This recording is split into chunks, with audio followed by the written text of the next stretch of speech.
Afternoon, guys. Lone Wanderer here again. So, if you've seen my previous videos, I think it's part 1 to 3, where I demonstrated two regular knots that I use and how you can incorporate that into whatever you decide to do in the woods, with wild camping or bushcraft. In my case, it was how to erect a ridgeline. Now, later on in videos, I'll show you how to, just by using just two simple knots, and how to erect a full tarp, like the one I'm always under in these woods, which is this one.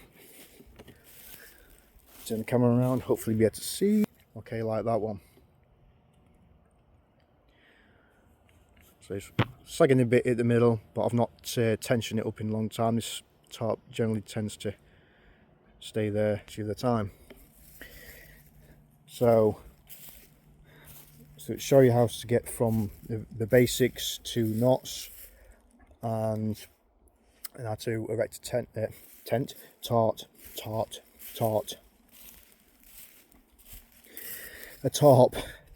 a tent, not a Bakewell tarp, but a tarp.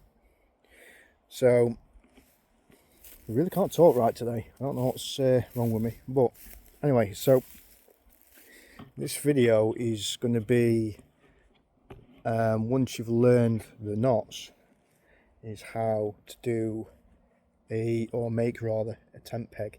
Simple tent peg, nothing complicated. And then once we've made a tent peg, obviously I'll show you how to hammer it in.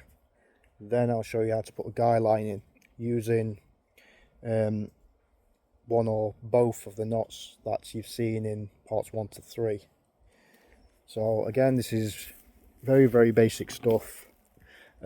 Obviously there's a lot of professional outdoorsmen, bushcrafters, survival experts that know all this stuff already. They've been doing it most of their lives. Same as me, but I am not pro. I just do these videos to help you guys out.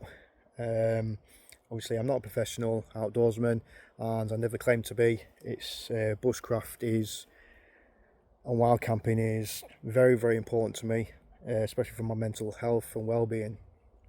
I'm always out as much as I can, sometimes too much, but I call it nature's medicine, and you learn these skills along the way. So anyway, just trying to look where I'm going. As you can see, beautiful. I know you can see the tripod, but all the thousands and thousands of leaves. Obviously autumn's done its job. All the leaves have shed off the tree, ready for the new season. It's getting towards the colder months now here in the UK, as we're fastly approaching December. Mid-December is what I class as winter in the UK, and that's when I'm at my coldest, probably mid-December. But it's up to the seasons, it's up to Mother Nature when she decides to call winter. Because on that day we're not in charge. Mother Nature's in charge, and she always will be. So we've got to learn to adapt to Mother Nature rather than go against her, because you'll never win. So this is why we use these skills, even the very basic skills, basic knowledge. And if it helps you out, if you're in an emergency situation, and you're in a wood or something like that, even the most basic skills, the basic knowledge can help you out, and you'll be surprised how much basic knowledge comes in handy in real life situations. and it has done in the past. Again, I don't want to babble on because obviously I'm a bit of a, I just kind of go on and on and on and go off track a bit, but I'm trying to, I do these videos for people, not just for the novices, but I do these videos for people that suffer really badly with mental health, and I really try my best to encourage people to get out in the great outdoors, even for your local woods or for a walk or anything like that. You know, take a book with you, take a waterproof tarp. It doesn't have to be a massive tarp, just erect a tarp for some shelter, a lightweight stool or something like that, or even a tree stump, and spend the afternoon there. I mean, you know, it doesn't have to be complicated. Sit in the middle of a wood, it's okay. You know, it's, if people, 9 times out of 10 you probably see some dog walkers, and you might get strange looks, but who cares? You're doing it for you, you're not doing it for them. Okay. Lots of times where I've got funny looks, not in this particular woods, but probably on my way to different destinations or different woods or whatever, and yeah, people might even laugh, grin, or sometimes they're all right. They'll say good morning, I say good morning back, and that's it. You know, a man dressed as I am with carrying a walking stick and a backpack on, yeah, that may seem a bit strange to some folk, but that's because I think, I know I'm going off topic here, but I'm just trying to say how I feel. And I think this kind of way of life, especially these skills and things, I think as we approach more and more methods, modern methods of doing things, I do think, and I'm going to say this, I do think it makes people lazy. I won't go into it much, but so I think if it was for not just guys like me, but other guys that a lot more better than me, that's got better camera equipment, better video, better knowledge, better editing skills, because I don't edit, because I have no idea how to edit. And I think, you know, if it wasn't for them guys and me, I think bushcraft would be kind of lost, because obviously I'm a father, you know, I've got a daughter, and from a young age, you know, I've taught my daughter about the outdoors, you know, how to look after herself, how to do basic bushcraft, including using a knife, and what to look for, what to do, building shelters, you know. I mean, yes, I mean now she's in her teens, and so she's obviously finding new ways, a new path, and new friends and things like that. So she doesn't spend a great deal of time outdoors anymore, which is a shame. But at least the knowledge is there. I know I'm going off topic here, but I'm just trying to show you how it can work for you, and how passionate I am about coming outdoors. And like I say, yeah, there's bushcrafters out there and things that can do videos a lot better than me. I know that because I'm just one man with a phone and a tripod, no fancy GoPro cameras or anything like that.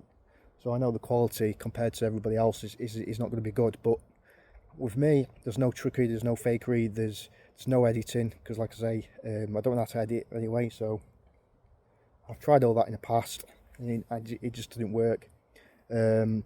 Simple video ends up being an 8-hour job, tried to edit it and things like that, and I don't want that.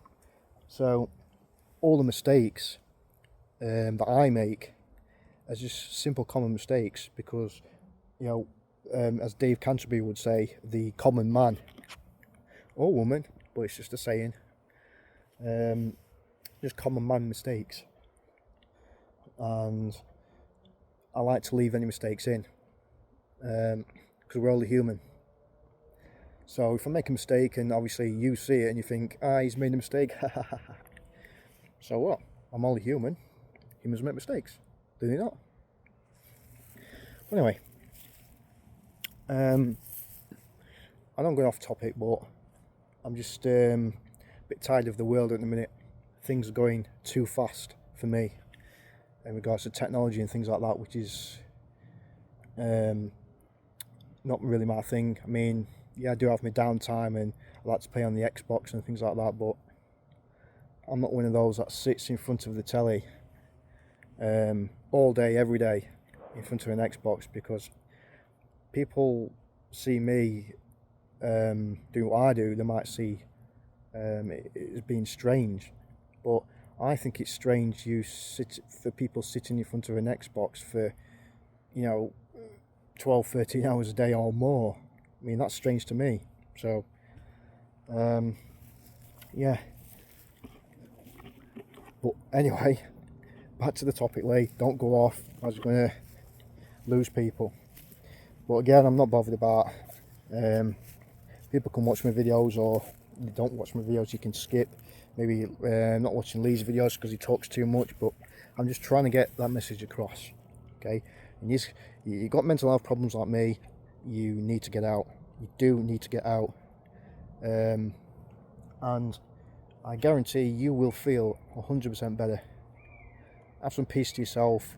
There's lots to see around here, not just trees and leaves on the floor. There's squirrels, there's wildlife. You could probably hear this. Don't know if you hear that, bird of prey.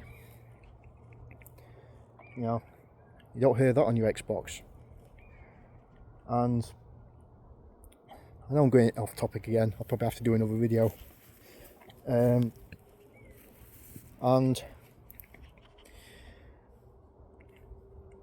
you probably won't believe me, but when you're outdoors in the woods and you spend enough time outdoors in the wood, it kind of, without being sounding like Superman or superpowers, but it does actually enhance your senses a little bit. I know that sounds daft, but hear me out.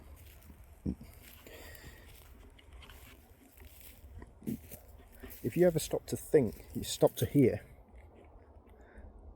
and when you're in a wood such as this one, and you're at peace with yourself, and everything's quiet, and you can focus your hearing on every little sound, you hear rabbits, robins, squirrels running about on the floor, up trees and stuff. But just listen, okay? Just stop and listen, and you can find out which direction they're coming from. Even humans, you can hear people talking in the distance, or you can hear the crunch of leaves and sticks underneath the feet, so you know when people are coming. And so it sounds like that again, you don't get at home. Okay, I mean, what kind of sounds do you get at your house? You get a little squirrel running about, do you hear a bird of prey, have rabbits amongst the leaves, robbing in the tree, the leaves falling off the trees, all those things you don't get in your house. So if you spend enough time outdoors and getting used to the sounds, it kind of enhances your hearing to a point where you know what each sound is before you see it. So you hear it before you see it, and you hear certain sounds when you get used to it. You hear a certain sound, you think that's just a squirrel. It's just a squirrel that's shouting at me because I'm in his territory, which they do. And unless you go outdoors and experience it. Now I think this video on tent peg, I think probably I'm going to go off topic, which is probably going to pee you off a bit, but this video is going to drag on for probably about an hour, because obviously me gabbing on a bit. But so I'm going to relabel this video I'm doing now. So if you don't want to hear me talking now, then just log on to part 4, part 5 on tent peg, which I'll be doing after this video. It's supposed to be a tent peg video, this one, but I'm going to do it after this time. But I'm just trying to get my point across for people who have mental health problems, like myself. Now we're getting towards what I call the silly season. The silly season being Christmas. Yeah, everybody's favourite part of the year. Or is it? Yeah. When everything's over and done with, and you've spent a fortune on your kids or whatever, and decorations, that's when you can chill out, have a beer, eat Christmas dinner till you're fat. However, all that building up before Christmas, that is where the stress is. Not when it's over and done with, it's before, that build up before. So you got to think. So I've come to think, and this is my opinion, my voice, so to speak. My opinion of Christmas is, instead of being the best part of the year, I think for a lot of people it's the worst part of the year. Not because I hate Christmas, I don't hate Christmas. I like to see my daughter opening the presents, and people around me, my parents or whatever, and people on Facebook saying this is what I've got for Christmas and blah blah blah blah. You know, I do like all that, and obviously my Christmas dinner. But to say it's the best time of year, that remains to be said.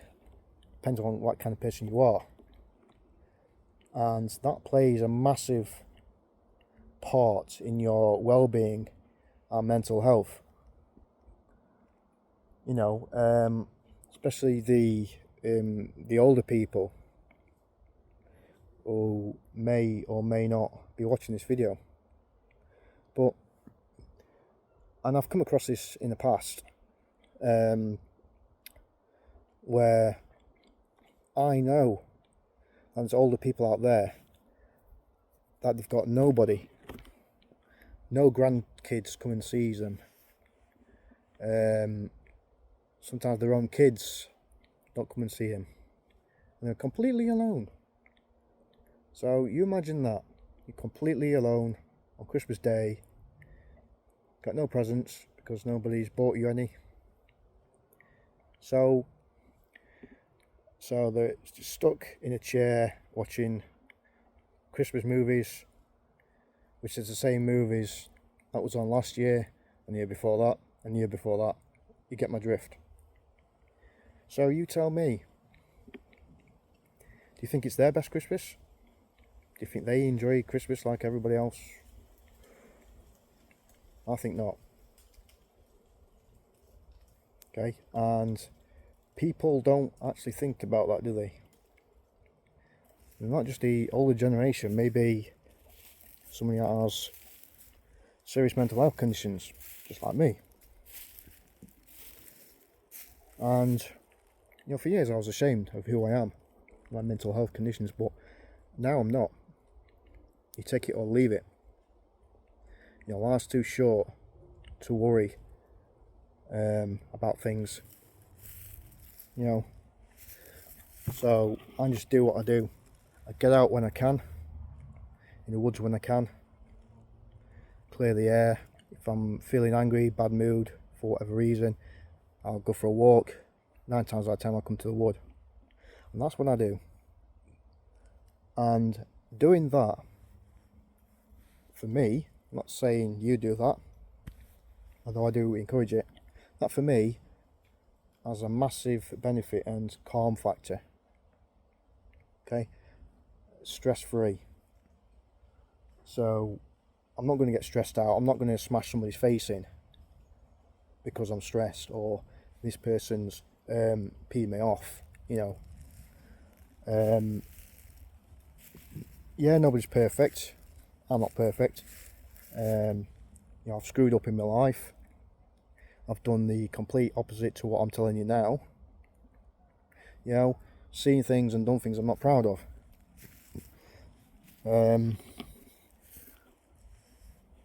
But everybody has a history, everybody has a past. And whether you like it or not, I think everybody, to a certain degree, has some sort of mental health issue or stress, anxiety. I think everybody does. Maybe not as serious as mine or anybody else's, but I think everyone at some point, some stage in their life, suffers some kind of mental health problem, mental health breakdown. And it's good to get away, it's good to get outdoors, to refresh. And if I'm really in a bad mood, I think for me this is kind of a calming factor. And the thought of packing up and then going back home again, you know, to live that urban lifestyle again, and maybe to put up with more stress and idiotic people, and you know, even members of the public, or crime and things like that. For me, from going from this to that is stressful for me. But it's how we deal with it, and this is my way of dealing with it. This is my coping mechanism. So yeah, you can go to the woods, do a bit of bushcraft like me, or do a bit of reading, even watch a film. It's up to you. Carve a spoon, do some whittling. So this channel's really, it's got a lot to do with mental health. That was my goal, so to speak. So we'll go out my way now and do more bushcraft related videos, rather than knife reviews and knives that I've made and traditional knives, because that's kind of a separate issue, that's kind of a separate hobby, although it incorporates into bushcraft, because obviously it's the tools of a trade, which I won't go into because as you're aware, with the government standing on knives and things, and most courier services like Royal Mail, who's now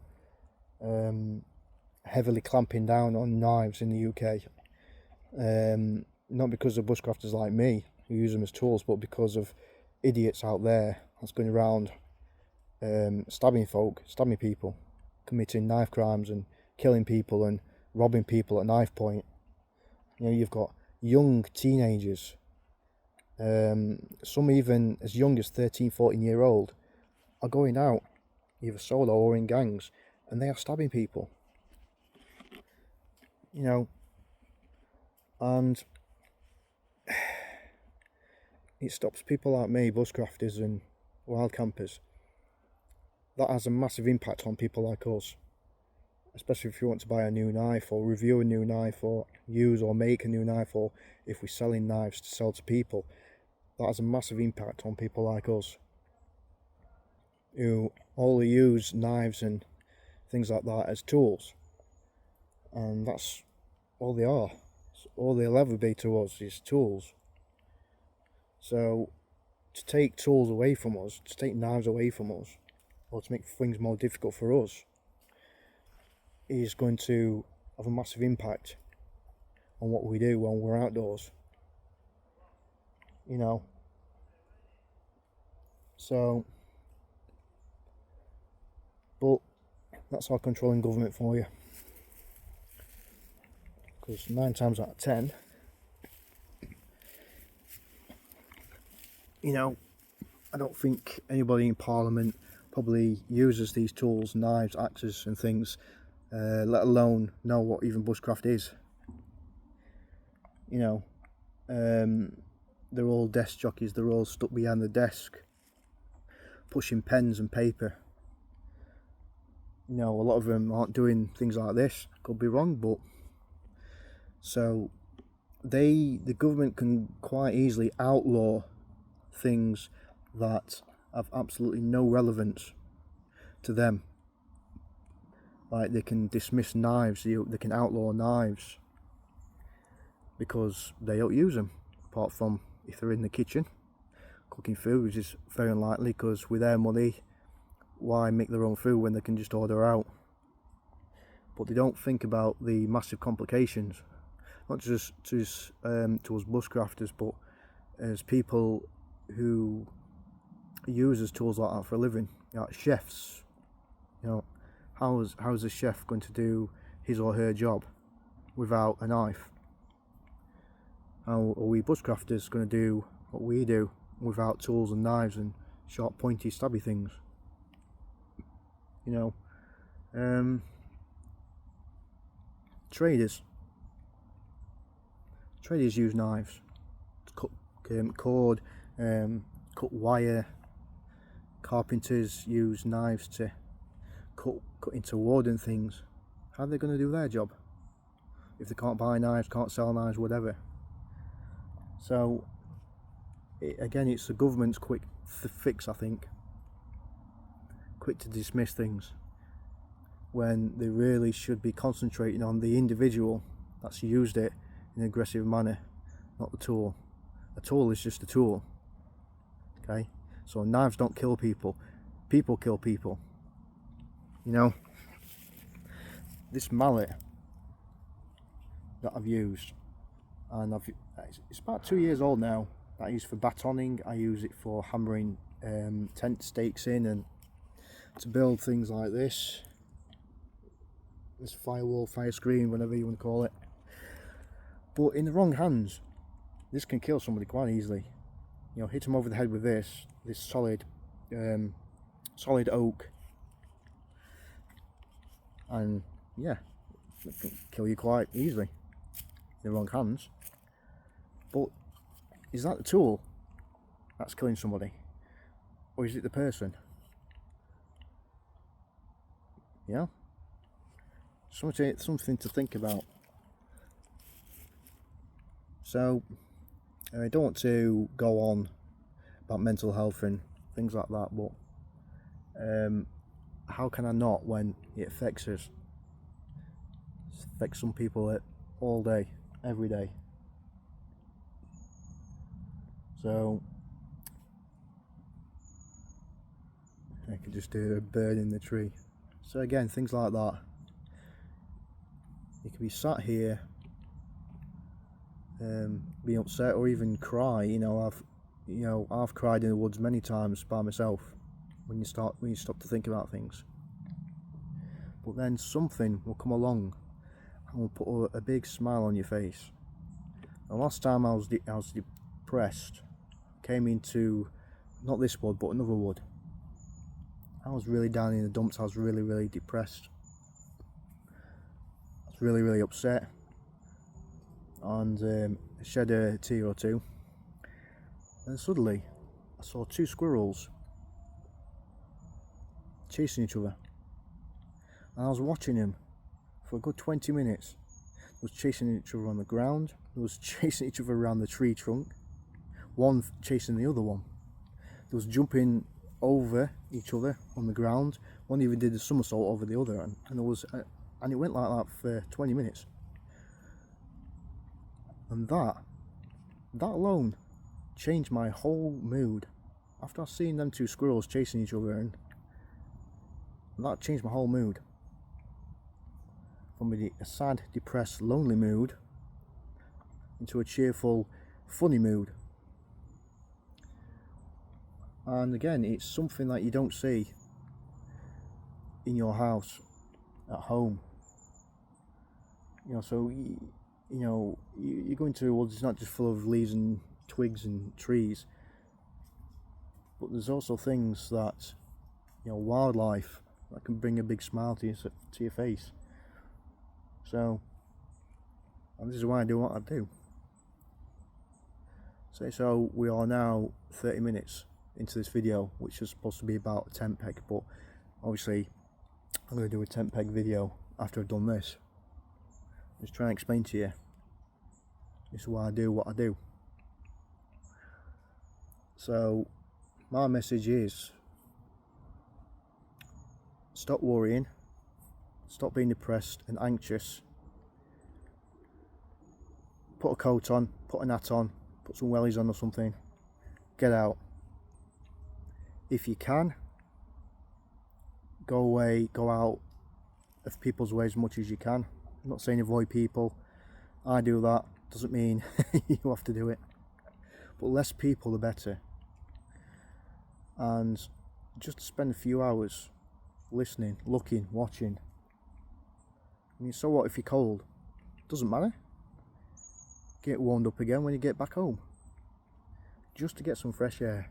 All you need. And something that's all you need. Full stop. And your mindset can change just like that. You know,